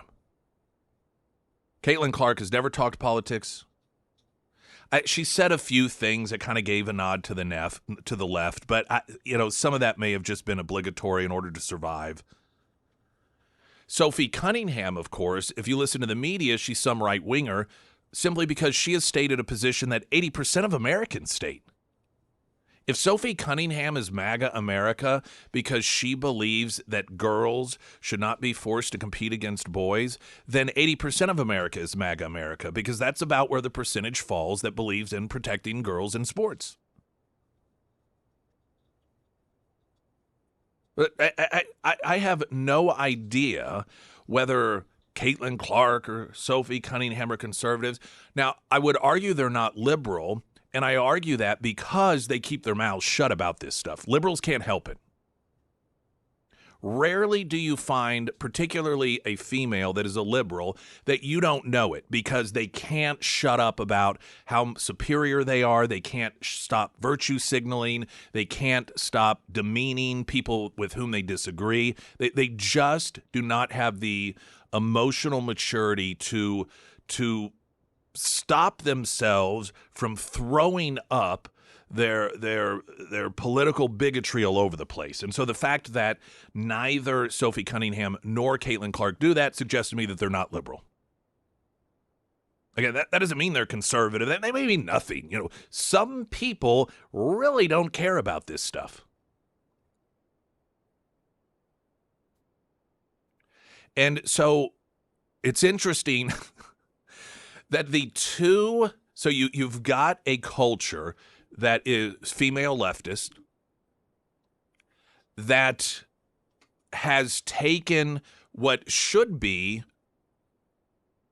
a culture about entertainment by way of sports, and instead virtually every news story that exists is about fighting, internal fighting, backbiting, name-calling. It's like a Real Housewives of whatever, except for a couple of players, their most high-profile players, who don't really involve. They're just playing basketball. That's all they're doing. They're playing basketball, and they're the two non-liberals. And they are the ones that everyone else is trying to attack.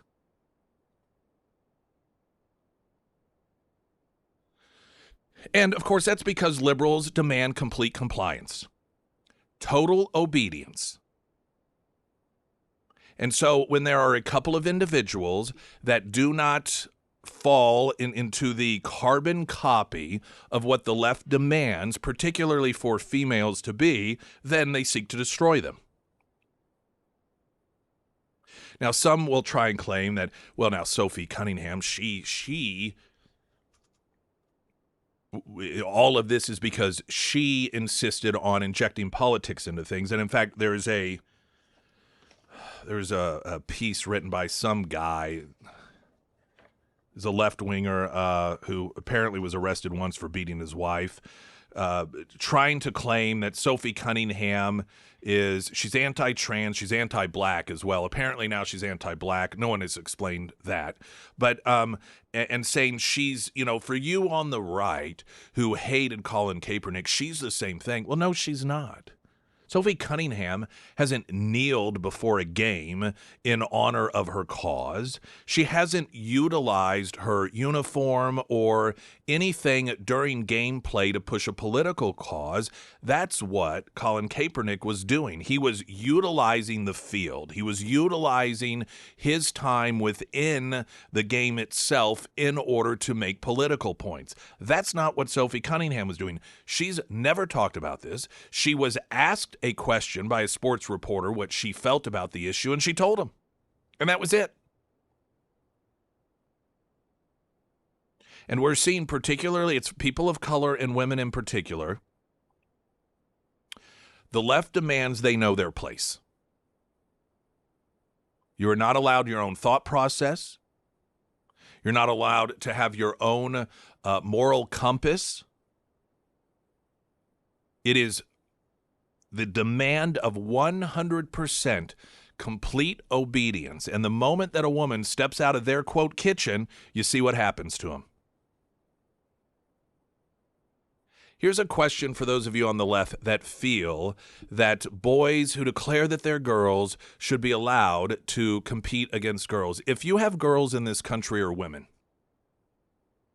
who want to play against or with only girls, quote, assigned at birth, what are they supposed to do? Where do they go? Because in your world, they can't do that. In your world, you know, if the answer is, well, they can play on an all-female sports league, but in your world on the left, any guy who says that he's a girl gets to play there as well. So if you have a girl or a woman in the United States of America today, and this is what I think people overlook and don't understand with the left. In the left's perfect world, a woman has zero rights to associate with only other actual born women. That right is stripped away from them. It does not exist. That is the world that the left has created for women. Not in 1860, 1960. We're talking in 2026. Latest news update.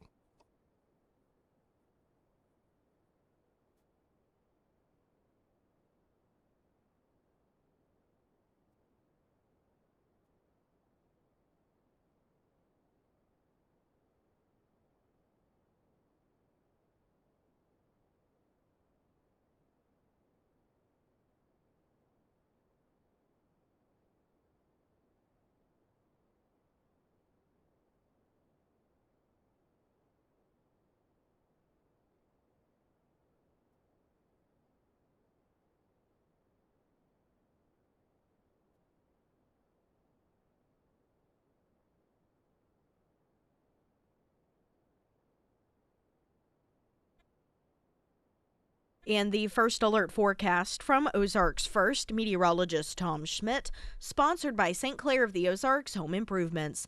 Today we'll see sunny skies with a high near 93, heat index values as high as 97. Tonight mostly clear with a low around 72. For your Wednesday, a slight chance of showers in the evening, otherwise mostly sunny throughout the day with a high near 95, heat index values as high as 100. And for Thursday, a chance for showers throughout the day, otherwise partly sunny with a high near 93.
A video has been leaked online from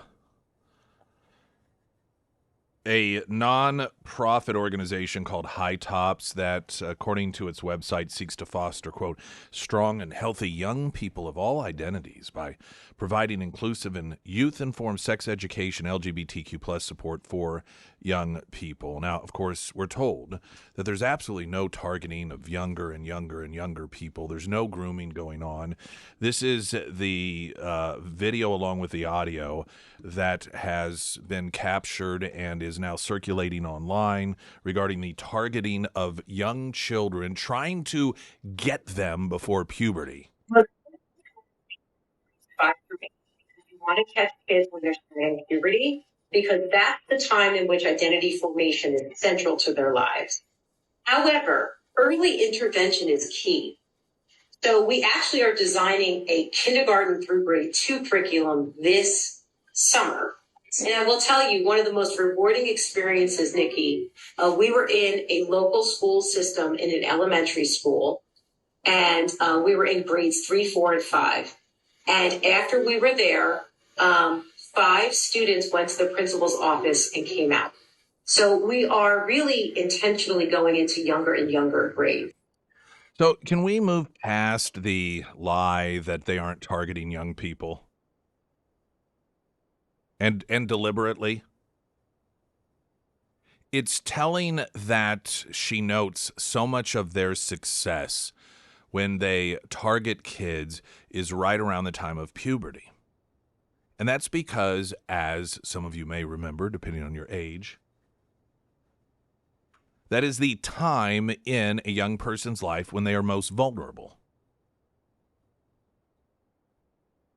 They're most vulnerable because their body's changing, because hormones are doing things that are new, that you have these feelings you haven't had before. Sometimes you don't know what they mean. And so these people swoop in and start telling them what it means.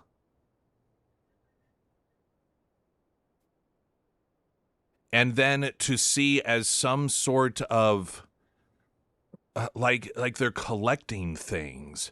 To note that, we targeted these kids prepubescent, and by the time we were done with them, 5 of them went to the principal to say, I'm trans. Or whatever their declaration was.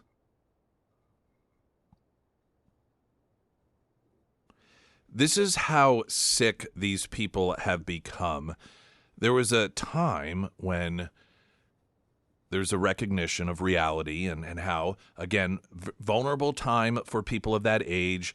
Things are changing. And so for me, it was 5th grade. I remember it, 5th grade. All the boys being taken into one classroom. All the girls being taken in another classroom. All about your changing bodies, what to expect. And the overriding message was, hey, We're telling you this for a couple of reasons. 1, because these are the things that are going to happen. But 2, it's normal. It's normal for you to feel these confusing feelings. It is a transition. It is a change. You might feel emotional at times. You might feel confused at times. You feel like, whose body is this? It's not mine, because it's not the body you're used to, because it's changing. It's a weird thing when your body changes. And when you're young, that can be confusing. And so the message was to make sure kids understand there's nothing wrong with you. You are going through what you are supposed to go through, what everyone goes through, and you're going to get through it. Don't worry. But if you have any questions or confused, come talk to us. I've been through it. Mr. So-and-so's been through it. The counselors have been through it. We're here to help you. But the one thing we just want you to know is don't freak out. Don't worry about it. This is normal. The left instead takes the opposite approach. Oh, you're feeling confused? Well, let me point you to some TikTok videos about trans. Oh, you don't feel comfortable in your body? Well, let me tell you. Do you know that a lot of kids are born they're assigned the wrong gender at birth, and if that doesn't get fixed, they kill themselves? This is the sick, psychotic approach the left take to target kids who ironically masquerade their messaging as making sure that kids know they're supported and okay by coming at kids telling them there's something wrong with you. Oh, you feel like you're confused and in the wrong body. You don't feel comfortable. Oh boy, we have to fix you. We have to pump you full with chemicals to change you. We have to get you surgery because you're not right. You're so wrong, in fact, physically, that if you don't go through these life-altering changes, you might kill yourself. And we're told that is the compassionate approach to kids. We're told that is reinforcing to kids that they're okay the way that they're born, as opposed to telling kids, hey, this is going to be quite a roller coaster ride. I've been through it, I know, but there's nothing wrong with you. This sick, twisted, diabolical narrative the left has created that their position is the normal one, that is kind and compassionate to young people, it is far more than a detachment from reality. It is a darkness. And increasingly, we're seeing what are young adults that are coming out and telling the world how manipulated they were, how their lives have been destroyed by these psychopath adults, sometimes who are doctors or therapists or counselors. And fortunately, they're beginning to get the green light to sue these people. And it is no surprise that here you have someone from the nonprofit High Tops, which is, all about young people flourishing and openly talking about how they've begun targeting kindergartners. Springfield's Talk 104.1. I'm Nick Reed.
Springfield's Talk 1041, the first alert forecast from Ozarks First meteorologist Tom Schmidt, sponsored by J&S Automotive. Today we'll see sunny skies with a high near 93, heat index values as high as 97. Tonight mostly clear with a low around 72.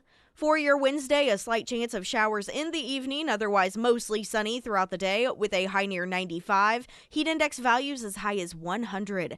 And on Thursday, we'll see a chance for showers throughout the day, otherwise partly sunny with a high near 93. And the Pyramid Roofing Company, I chatted with Josh on Friday, and one thing that he mentioned was that the supply shortage is still an issue for this area, but it's finally getting a little bit better. But one thing that he did really want me to let you know is that a lot of things are starting to get missed during the adjuster meeting, and that really slows the process down. And that is why it is so important to have your contractor out there during that adjuster meeting. It's just an extra set of eyes, and contractors are trained in what to look for. Now, the Pyramid team, they do make that adjuster meeting a priority, and they also work with you every step of the way through that insurance process. If it is time to have the Pyramid team out to your home, reach out to Josh today. You can find all of the contact information for the Pyramid Roofing Company under the Sarah's Endorsements tab at ksgf.com. I want to play a couple bits of audio because I found them funny for different reasons. The first one, Donald Trump, Air Force One, being asked about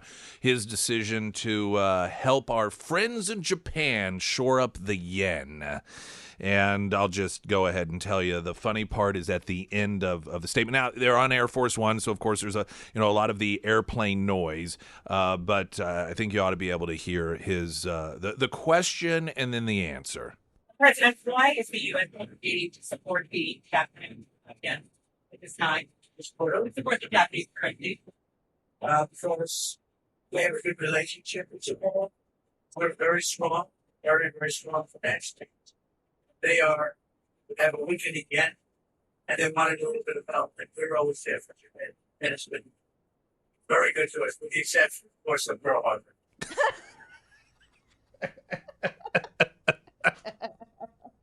Well, what is so funny about it is I don't know if he was trying to be funny or not. Sometimes he says things and you're like he was trying, but I couldn't tell in watching his facial expression? You couldn't really tell if he was like thinking, well, I better acknowledge. I'm going on and on about how awesome Japan has been to the U.S. I probably better acknowledge, well, except for that Pearl Harbor thing.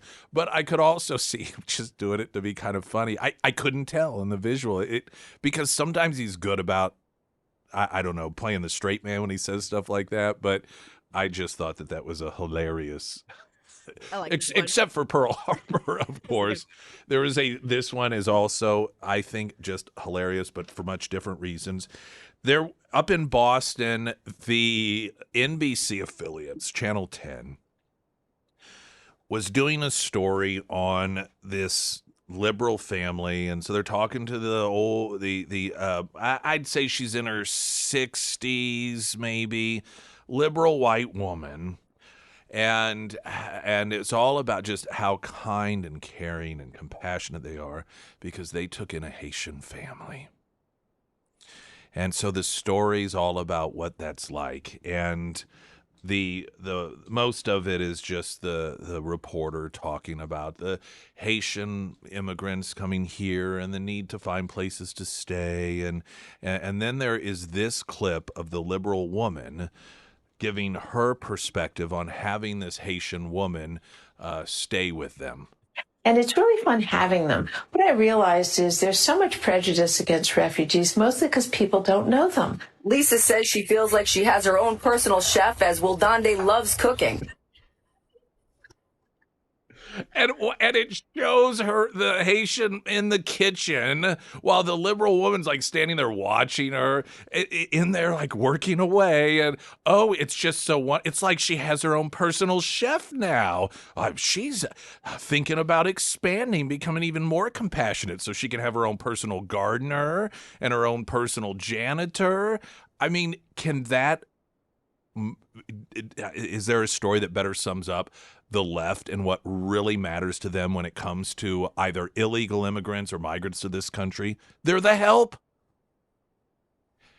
And I'm telling you, in her mind, She thinks she's just done something wonderful by having what essentially is probably some sort of indentured servant. And they also, I didn't record the audio, but I thought it was funny because they interviewed the Haitian woman. She's like, "Oh yes, she's so wonderful. This is wonderful." I was like, "Well, what else are you gonna say?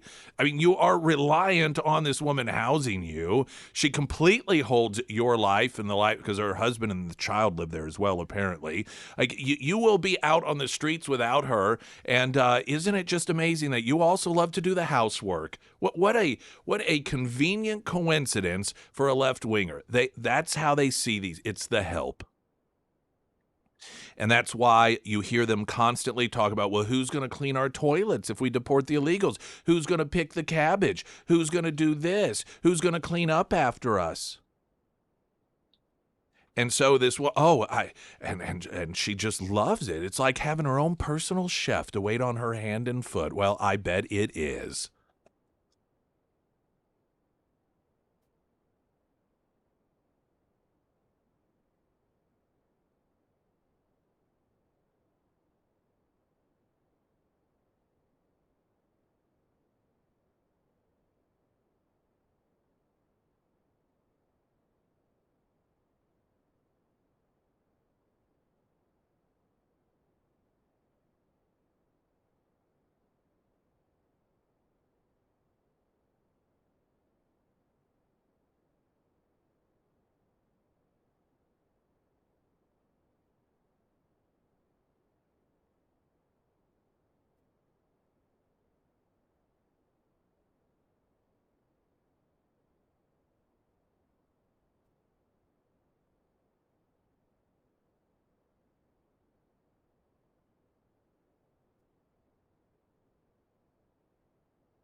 I figured I would just go ahead and mention, because we've talked about it so much, and I think it's pretty clear given the months that we have talked about Amendment 4 and Amendment 5. I don't think it's a mystery where I stand on them. We've talked about a lot of it on Fridays with Tom Arts, and of course we've had Bishop Davidson in and Darren Chappell, and we had Mike Moon on yesterday. I'm voting for them now.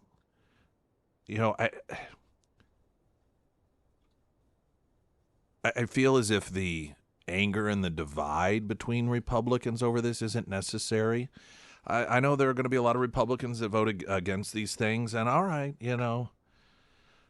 it's not the end of the world. Doesn't mean that you're horrible. It doesn't mean you're evil. It doesn't mean you're traitors. It doesn't, mean any of that stuff.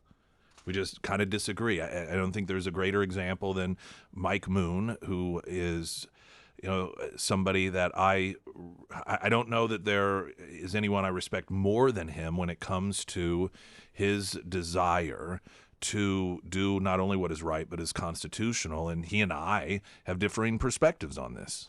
I assume he doesn't think I'm a horrible, awful traitor to this country because I have a differing opinion than him on it, and I certainly don't of him. I have the most respect for him. And I understand a lot of the reasons that he isn't supportive of it. But I just tell you, kind of just in a nutshell, why it is that I am where I am on both of them, on 4. I understand the arguments about, and I agree, I don't like the different standard of the different level of effort that it takes being greater for a citizen-driven petition than it does for a state legislative-driven one.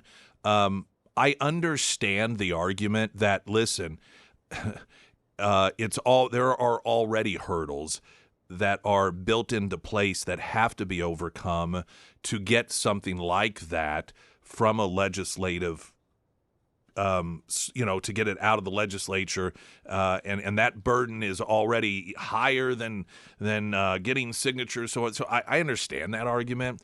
When it comes to adding to the Constitution, I just think it ought to be as hard as possible, maybe even more so than it arguably should.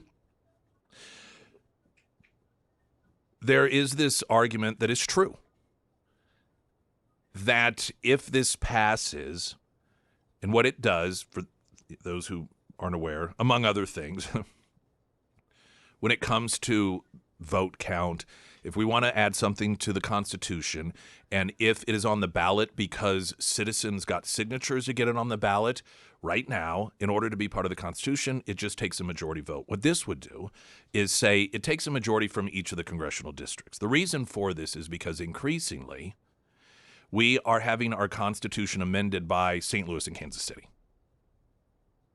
And in some instances, you look at the numbers, arguably just St. Louis. You have one tiny area that is dictating to the rest of us because they have a very concentrated vote of left-wingers that are putting things like abortions for everybody under the sun in the Constitution. Now, what people have concerns about is they say, well, if this passes, then it will allow just one area of the state to override the rest of the state. So you could have, let's say, every other congressional district votes in favor of it, and enough to where even, let's say, 54% of people in Missouri vote in favor of something, but in Southwest Missouri, we vote against it, then that means it would not go to the Constitution. And so the argument is that's not fair because that is only one part of the state essentially deciding what doesn't go into the Constitution.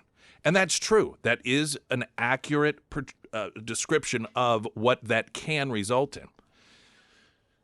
The way I look at it is right now we deal with the same situation, but the opposite. And that is, instead of having a system in which one pocket of the state can essentially veto everyone else's vote when it comes to expanding the Constitution, we have one pocket of the state that gets to override all of us when it comes to creating things on the Constitution. So it's the flip side of it. Because you can have the entire state, every congressional district, in the current form, vote against something, but if St. Louis votes for it, and because of the high number of population and voters in St. Louis, that can be enough to put it in the Constitution, overriding the rest of the state's vote not to. So we got the current system in which one pocket of the state can add to the Constitution. The proposed way of doing it, which would allow one pocket of the state to veto an addition to the Constitution, I think the Constitution should be harder, not easier.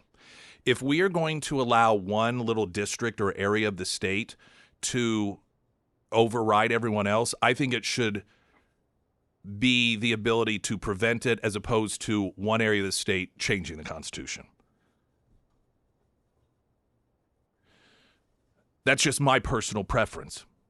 I don't know that, it doesn't mean that it's, some things aren't necessarily absolutely right versus absolutely wrong. They're personal preference. That's my personal preference.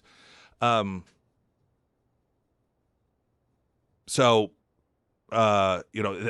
why I stand where I do on that. When it comes to Amendment 5,